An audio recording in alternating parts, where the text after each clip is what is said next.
Paul Hutchinson is our very own resident psychologist here at Think in Focus. He has an MSc in Organisational Psychology. Now I will need to understand from Paul why so many of us are so bad at sticking to New Year's resolutions. Here are my 3 takeaways. Before we dive in though, we have a full interview available on our podcast, The Question Is. And if you're interested, you'll find that in the link right here, or it could be here. I'm above the dough. In the words of Catherine Tate's character Lauren Cooper, you need to be bothered. If you don't want it, it's not going to happen, and you'll give up easily. I know that sounds obvious, yes, of course it does. But the point here is that if you were bothered, why haven't you started already? What are you waiting for? Now I recognise we're in festive time. You might be waiting for Santa to bring your shiny new exercise bike to get started.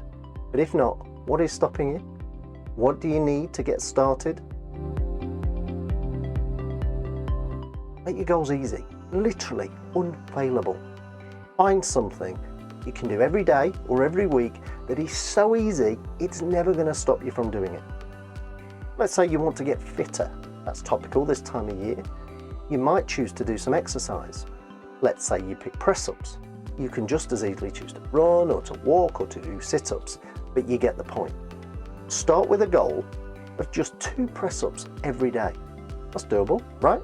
So if you start doing 2 every day, it's highly likely that you'll find yourself doing more.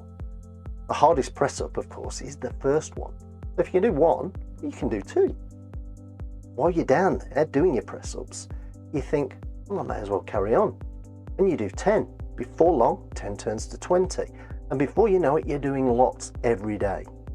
But remember, so long as you do your 2 every day, you'll never fail to achieve your goal.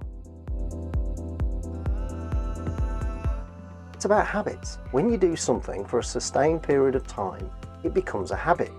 Doing 2 press-ups every day will become a habit over time. How do we make habits sticky? Well, in his book, Tiny Habits, BJ Fogg shares that habits will become more sticky when these 4 things occur. When it's done in the morning, when it's linked to something that you're already doing in your daily routine.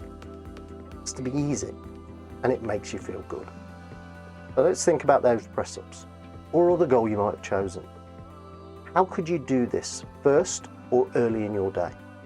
What works for you? Find something that is meaningful to your fitness goal, but doable.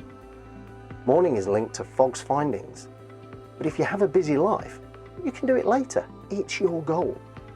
How could you link it to your routine, something that you do already?